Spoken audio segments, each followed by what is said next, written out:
Hello everybody. We are going to start job or project number 21, which is going to be a rectangular to rectangular transition elbow.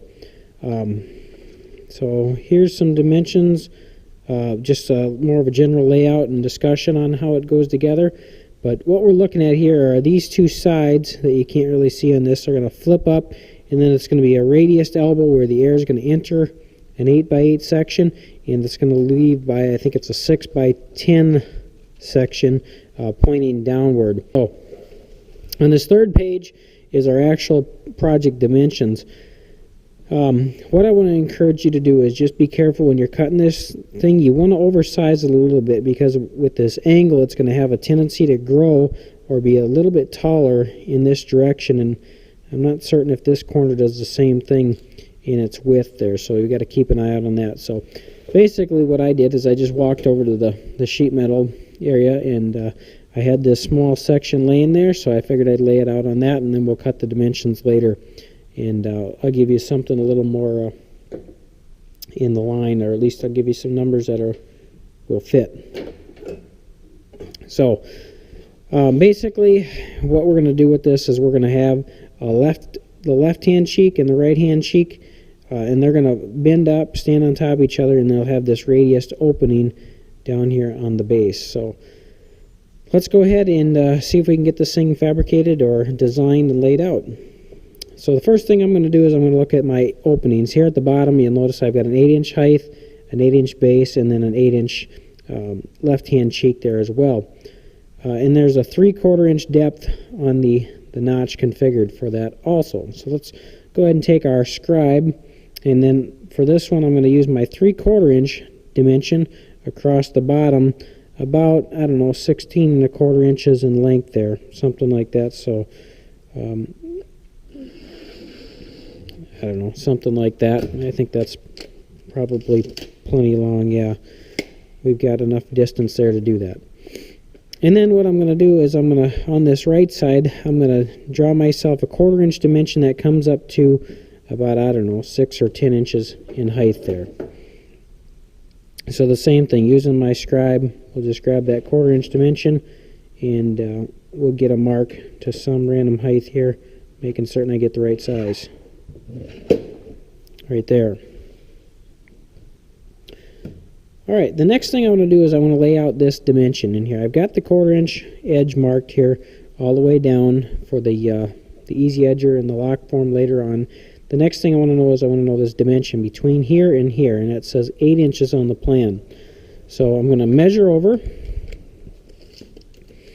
8 inches, or rather 8 1/4 inches off the edge of the sheet, and I'm going to put a mark in there. You can use the scratch awl, or if you prefer, you can just simply at this point in time take your notcher and notch in there at the 8 1/4 mark. And what that's going to do is that's going to give me the center connection here, or my first bend mark, and we're going to run that all the way up off the page quite a distance there. And it looks like we've got to go, now this is how we establish our height here. We've got a 10-inch opening plus an additional 1/4 inch for the lock form, and then we've got this 4 1/2 inch take up here to fit that up. So putting that all together, it looks like we're looking at 14 3/4 inches in height there is the height that we're going to have to stop that at. 14 3/4, somewhere's up in that area there. So I'm going to start off by using the square, and that's going to get me quite a ways, but this one's not long enough. I could also get a framing square and do this, but I don't have one handy, so I'm just going to use this ruler over here.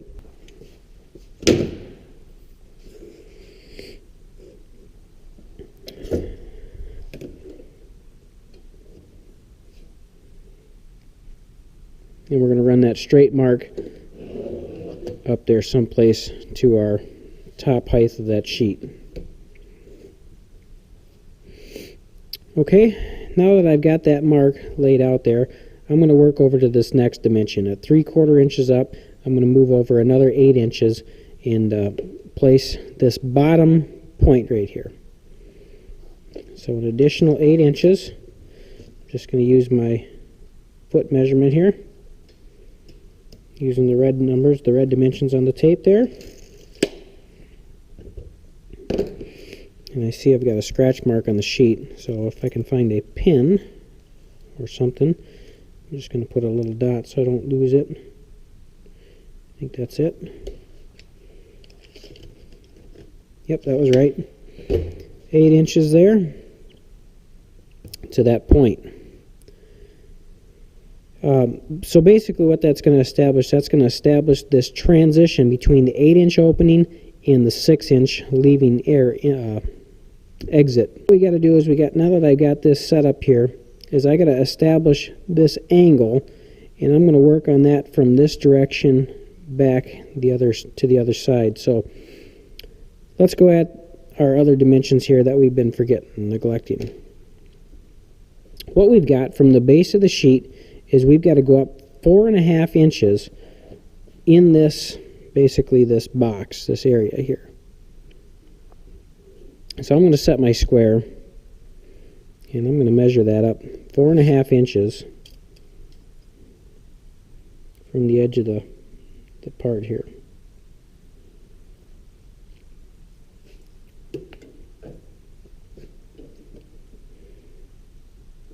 And what that's going to do for me is that's going to give me a straight edge right here on that mark. From there to the top, that should let me a remaining 10 inches plus the additional 1/4. So I'm going to try to measure that out here for you. That's my 10-inch mark. This should be the top of the opening, and then there will be an additional 1/4 inch added on, so rather 10 1/4 inch for the lock formers on both sides of that sheet. Now that I've got that established, I'm going to take my 1-inch ruler. I think this is a true 1 inch here. We'll lay that in there, and then I'm going to scribe the other side of my bin mark where my supply register or whatever is going to connect to that. My previously scribed 4.5 inch mark, where that ruler's at, I'm going to add the additional inch onto that because of the width of the ruler there, and then run that over to this other side, if I can at all possible. Oh, shoot. And you can measure it too.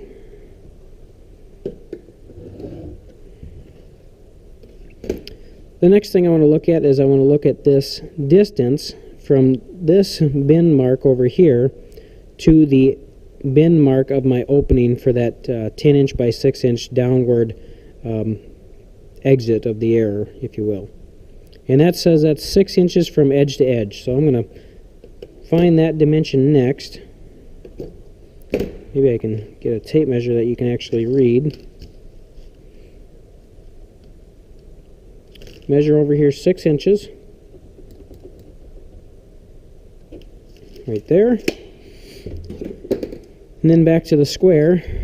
From the edge of the sheet, we're going to square that up again to that top 10-inch opening.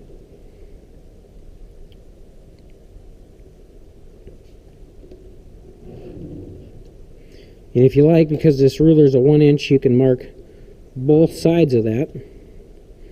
And that's going to back off this 1 inch area here for the inside flange, if you will. So let's extend that up there.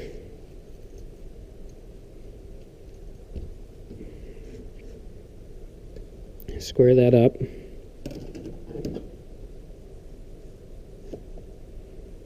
Wherever it is, right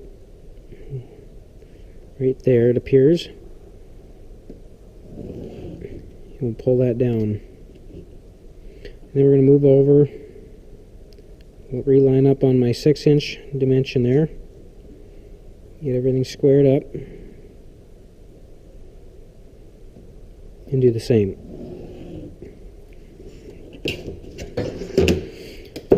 I know you can't probably see this, so I'm just going to kind of trace this out. It's kind of what it looks like in this area here.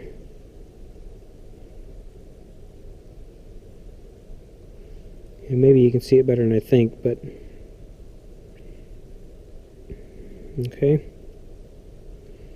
That's kind of what we're looking at, and here's our exterior bend mark. And yeah, this is all on the inside, so it won't make a difference anyway. Alright, let's go from this side and let's finish the 1 inch additional mark here. Let's put a mark up there, 9 inches, or rather 1 inch. And let's square that up as well.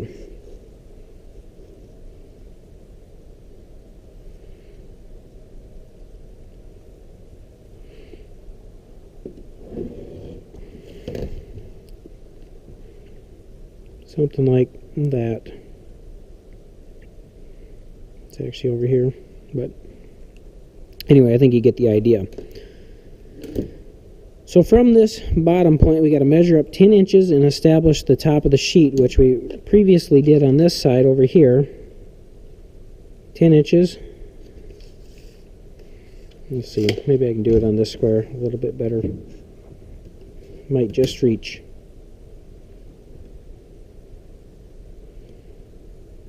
Or not the square, this ruler. Establish the 10 inch mark and the 10 1/4 inch mark. Hope you can see that. And then we'll do the same on this other side. Again, establishing the 10 inch height there. And the 10 1/4 inch height for that. And then we'll square that across. Not that it's a big deal, because this is for the most part going to be all cut out of here.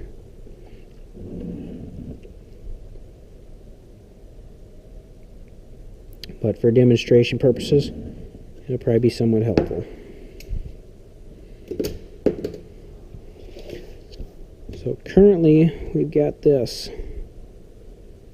a section here, the 1/4 inch on both of those, and these are going to get cut off something like this later on, just with a couple degree setback to look like these corners here. And what we're going to have is we're going to have a 1 inch flange down, which will give you the setup for the register to connect to, or the boot, plaster ground, something for the drywall to cut around on the bottom of that boot. And maybe it doesn't have to necessarily be an inch, but this would be a good example of double layered 1/2 inch drywall. Would work really well for something like that.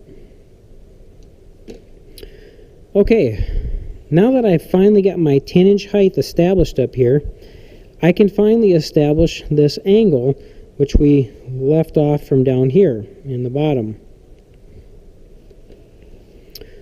So let's take our scratch awl and let's make our center pivot point. Remember, if you look at the plan close, it's down a 1/4 inch down from the top of the sheet, and it is on the 6 inch previously established mark. So I'm going to set that up there. I'm going to find that back, and I'm just going to put a small little divot right in that corner so we can find that. And then I'm going to take my long straight edge there, put it in there, and then scribe that mark all the way to the base. Right there. Now that I've got my 8 inch scribe laid out there, I can take that notcher and set that on that point and cut that out. So that should give us that 8 inch opening. So, oops, let's finish this one too while we're at it. On a 1/4 inch, we're going to notch that corner out. So in between, we should have an 8 inch opening with an additional 8 inch opening on the back, and then that's going to roll out to the 6 inch by 10 inch opening once we get this all fabricated and cut out. We're coming up to some of the hardest stuff next, and that's just to establish where to put the pivot point for this arc down here. If you notice, really there's no dimensions down or up to establish that point. So what you've got to do is you've got to look at this dimension down here, the 8" and the 8 1/4 inch, and then you've got to establish from your reference back down. So for example, let's just use the paper plan here. If I take my dividers and I set them on the 8" area, oops, come on, get that set, and I lock that down, and if I was to carry it up here, it's the exact same distance, if I get it in the spot, and then if I was to pivot that from the top down, I would establish this distance here. So rather, you take the distance here, set the pivot point at the top, and then swing that down to establish your base arc there. So let's put that to what we know of on the sheet. So we're set at 1 9, exactly 8 inches from that dimension, that distance there. And then I'm going to go to the top of my sheet, take off the 1/4 inch because I only measured 8 inches here. And if you like, I'll put a little divot there. And that's going to establish my pivot point down here on the bottom, right in that area there. And I don't really want to put too much of a divot there because that's going to be exposed later on. So now that I have that pivot point, I can pull that down, and that should line up somewhere down here. And the other thing we can do is we can take a 90-degree angle from our pivot point, and we'll scribe that across there. And that tells me this section is straight and this is the curved section of the part. The last thing for me to do then is to add on my 1/4 inch dimension there of the part. And we'll pull that one back up, and that should meet up here at the very top of the sheet as well. And that'll pretty well wrap up the right hand edge of the cheek in the center. We pretty much got that complete. So I'm just going to put a couple dashed lines on there so you can see where the marks are. And then there's that additional 1/4 inch out there for the easy edge. And then we've got our bend here to make our transition from our 8 by 8 opening on the bottom to our 10 by 6 leaving section. We're up to this point and this point. This is done. Now we got to figure out how to establish this section over here. So what we can do is we know the arcs should be the same. We know the distance is going to be 8 inches. We just don't know the angles and where to place our pivot points. So what we're going to do is we're going to start from the top here. And just like we did over here with this arc, we're going to make the exact same thing over on this other side. So I'm going to reestablish my points to the inner 1/4 inch mark. And then out here, 1/4 inch in, right on the pivot point. I guess they call it point C on the plan here. And I'm going to bring that down to point E to establish my reference arc there. So right there where they cross, on that spot, again, making certain we don't put too much of a divot in there, because that is going to be exposed and shown after a while. And then we bring that down. Okay, so how far do you come down and how do you maintain that angle? Well, you can measure it from here to here and then, you know, square up an 8 inch distance, and that works well. Or you can establish your 90 so you can stop that directly where it belongs. So we're going to do that next here. I just pulled the arcs down beyond. I've got to add the additional 1/4 inch on, and then we'll be ready to establish that last mark. So again, this like this, add the additional 1/4 inch on to the dividers. I should have done these both at the same time. It would have been a little more precise, but you live and you learn. So, and you pull that down. Now from our same two pivot points here, we're going to establish the bisect of the 180-degree line at that angle. So I don't know, we'll just pull out a size here, make a crosshair in there somewhere on both sides. It's kind of nice that they both land in those marks. And then what we're going to do is we're going to open those dividers up to some random size. And at this angle, somewhere out here, we're going to have two crosshairs where we bisected that 180-degree mark out here. So right in there. And then with my ruler, I'm going to bring them all the way out off the edge of the sheet. I don't know if you can see that or not. I hope so.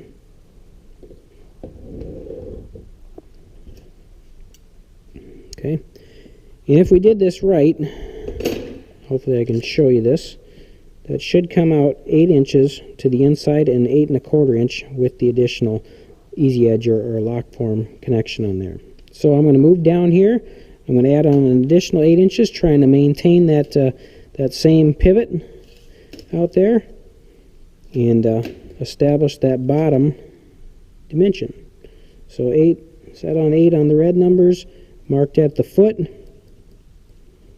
And then I'm going to add on the additional 1/4 while I'm at it here. And then I'm going to square those marks from up here right off the edge of the sheet to some distance. And we know that's going to change here in just a little bit. But for now it'll be sufficient just to run them down off the edge of the sheet.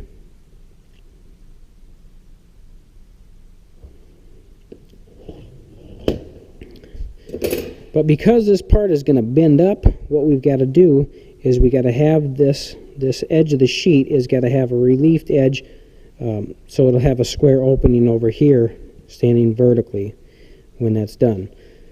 So the only way to really establish that is to measure down and establish that same cross reference from one end or the other. Or you can, if the sheet was longer this direction, you could bisect the 180-degree mark and then establish it again from that same pivot point. So let's go ahead and do that now. So if you take your tape measure, I'm going to pull it out to the nearest foot, set it on 12. I'm measuring down to my 3/4 inch mark. It measures 5 7/8 inches. So I'm going to transfer that over here. Put it on my nearest foot. Measure that down 5 7/8 inches. Something like that. And that is going to establish my inside mark up here. If I get that set right where I want it.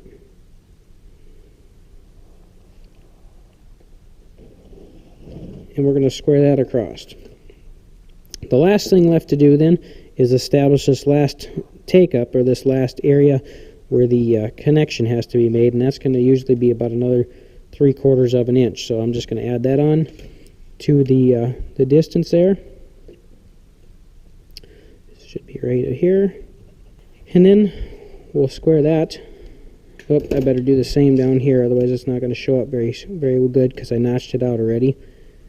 So just another 3/4 of an inch. It's not a lot difference, but it's enough. So we'll line them back up and finish off the last of the sheet.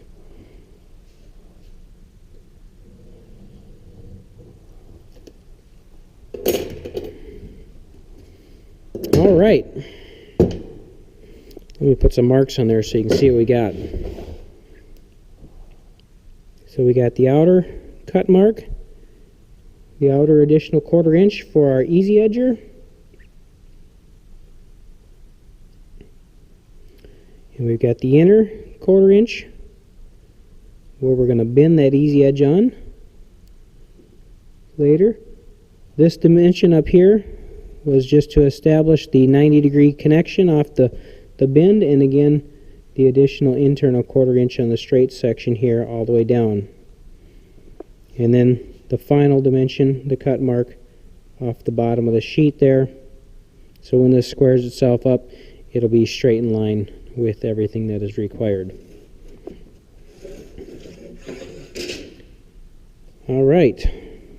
So with that, I'm going to kind of put this thing on pause just for a second here, but I want to show you some things. At the beginning of it, I said it's a good idea maybe not to cut the part to the dimension of the sheet, the dimensions given here. It's better to be oversized, I think is what I stated, because if I measured the 10 in the 4.5, that gave me 14.5 plus the 1/4, 14 3/4 of an inch in height there. Over here, that would have been fine.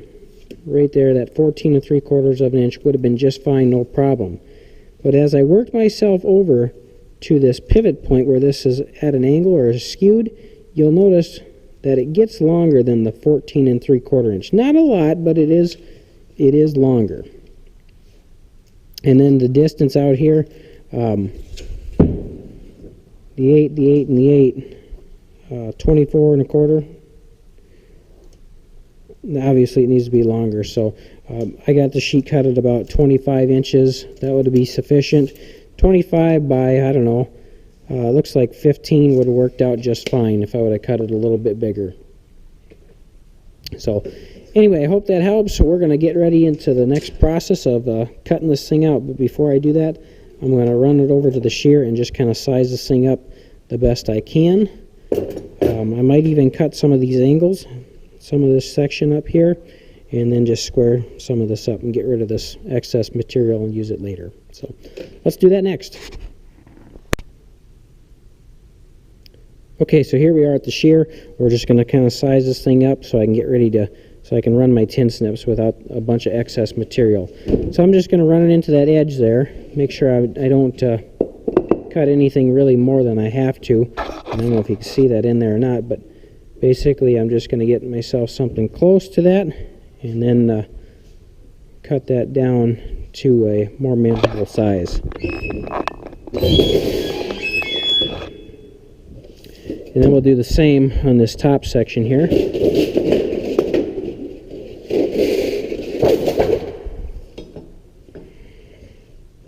Again, noting that this corner over here is a little bit taller than that, so we don't want to short ourselves on that side of things at all there.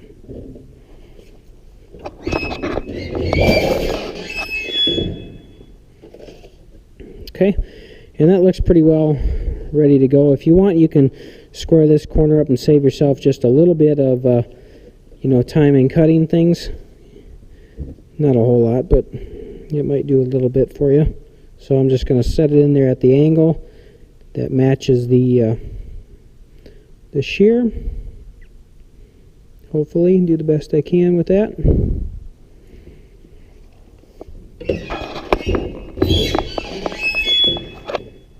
And now all I got to do is I got to cut this radius and everything else in the center. So let's go back over to the bench then.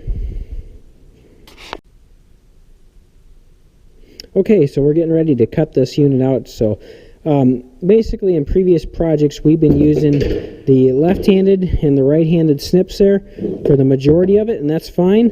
But there are some large straight sections here, so these big aluminum snips are very, very user-friendly for cutting some of them sections out. Now some of this, like this, I could have cut off in the shear prior to, but being as I had the snips here, I thought it would be just about as fast to just snip that off and be done with it.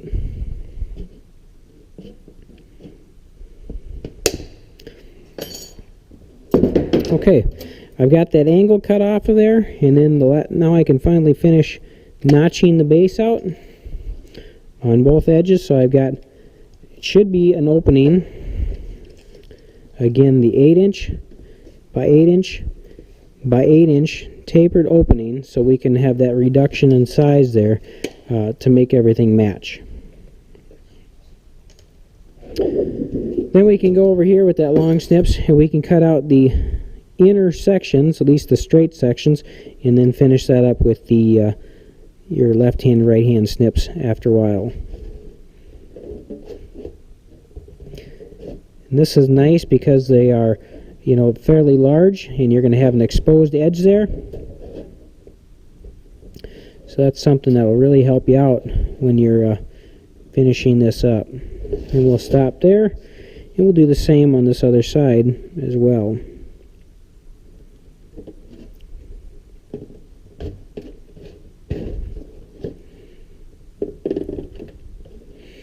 If I used the other snips on this, you'd probably see a bunch more ripples in this center section, where these straight snips, like I say, they do a very fine job of cutting them out. But this bottom end, these big ones, are kind of cumbersome, so I will go back to these other left-handed and right-handed snips and finish cutting out the centers on there.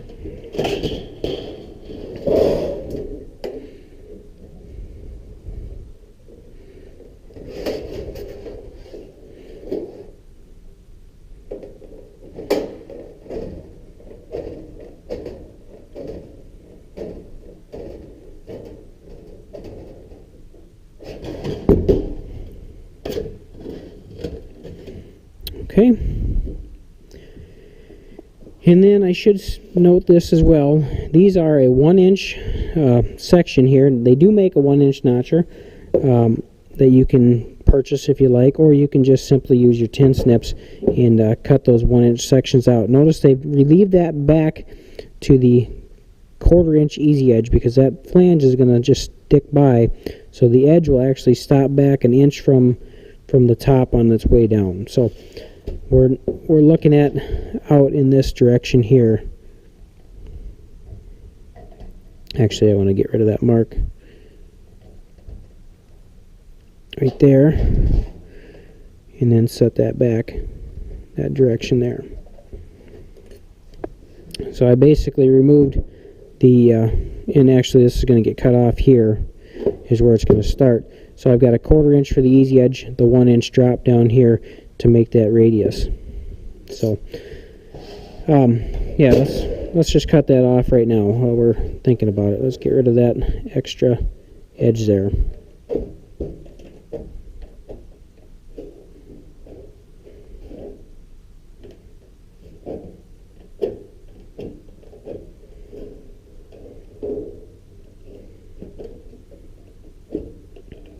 And that radius, if we did this right, should end at this 90-degree pivot mark from previous. So let's see if it comes out right about the tip of the snips there, is what we're looking at. And it pretty well did. Let's cut the other side out as well. Cut the radius. So that should start again at that radius. And we'll make that fabrication all the way up and around. So it almost appears that we come back into the sheet, and we kind of do here, just a little bit from that dimension, and then it straightens itself back out. You can kind of see that, how it rolls back in and then straightens out. And then we're going to cut that 1-inch relief out of that corner again.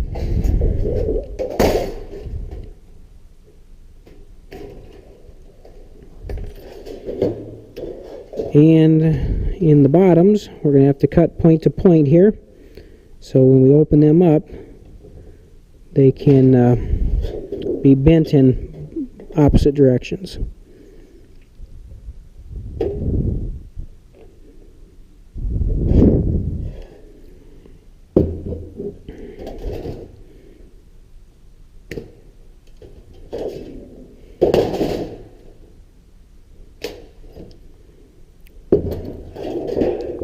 So basically what we're going to do is we're going to have two sides that, when bent, is going to be kind of folded up on each other like this here. So the next step we're ready to do then is put the easy edge on it, and we'll start with this here.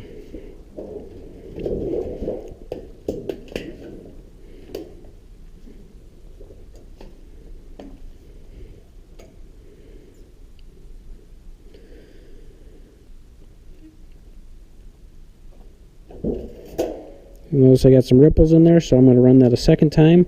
Maybe increase the tension just a little bit. And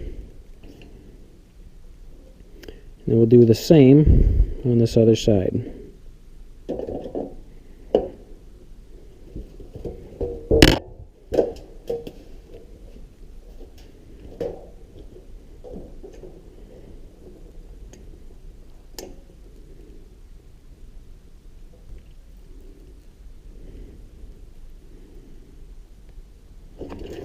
Alright, that doesn't look too bad as far as the easy edging goes. The next thing we want to do is, I guess, throw it in the bending brake and put this bend on the two longer sections here, and then we'll finish up with the fabrication of the base. Let's go ahead and put it in the brake right now. So first things first, what we're going to do is we're going to set it in there on our 8-inch height there with our bend mark. So this, essentially this 1 inch is going to be bent down later, but there's really not too many ways of getting by. You really only got to bend this area right here. If you got a long 6-inch, you could bend that, but otherwise we'll just have to flatten it back out with the seamers after a while. So that's what we're going to do today. We'll get that set up, and then we'll just pull that up to a 90 degree. Okay, so pulled it up to a 90 degree bend there. Yeah, got that all taken care of. The next thing we're going to do is we're going to slide it out of there so you can see what we're looking at. I've got the first edge of the radius with the air down. Now this is going to get folded flat again later, and same with these two edges, but for now that's plenty okay there. And then we're going to slip it in this other side, being very careful not to get too close to bend some of this easy edge out of here. We're going to line it back up on our radius, or our, not our radius, I'm sorry, our adjusted point here. And we're going to bend this one to a 90 degree on that angled point. That's what I was looking for. Up to a 90 degree as well.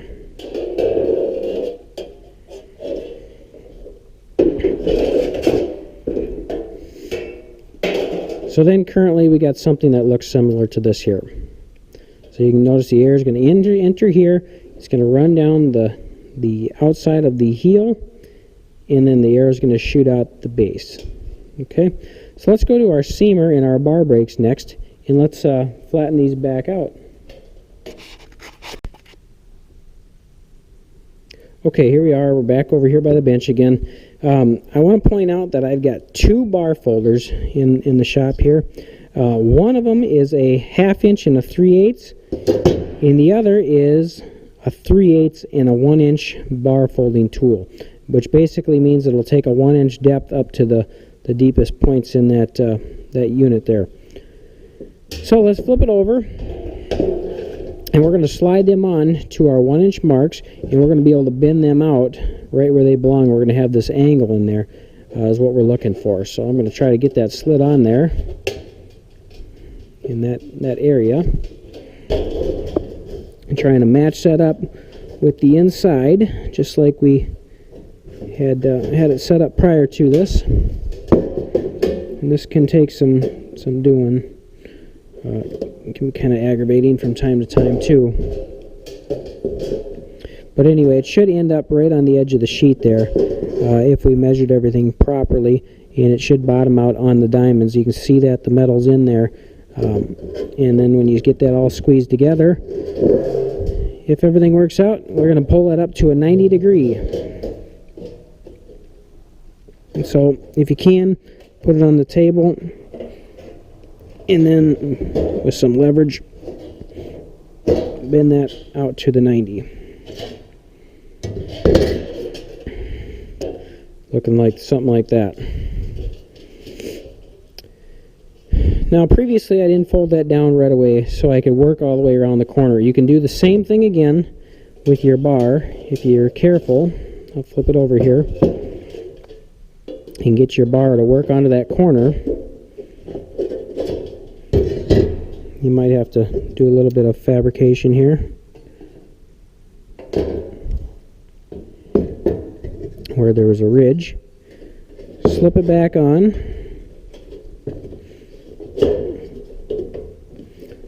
Check it for its dimensions on the inside and see where it's going to come out. Make certain it's on the 1 inch, and this one actually appeared to be pretty decent, but sometimes they can be kind of tight to get in there. So if that happens, you can use your seamers, line it up, and then just pull it out with the seamers too. But if you can use the bar, it might be a little nicer when you get done. So now that it's on the 1 inch, we're going to pull that one out to the 90 degree as well. And lastly, we want to flatten that last edge back out as if it's never been touched, and then we'll finish making that a little bit smoother by using the seamers and then squeezing that ripple out the best you can. It'll never be perfect, but it'll definitely push air out and down through that chase really nicely. So it should look something like that at that point, where what you'll do is, if you've got a 6x10 register, say it was up in the ceiling there, I don't know if you can see that, the air, the 8x8 duct would be entering up here, and then the air will be blowing down out of that 6x10 register. So anyway, that is going to complete this part of the series here. I got the two cheeks fabricated here, the left and the right hand cheek, along with the base, all as one setup here. And the next thing then is to fabricate the heel, so you can look out for that in the second part of this 3-part series, and then we'll finish it up with assembly. So thanks for watching. I hope this helps, and we'll catch you on the next one. Later.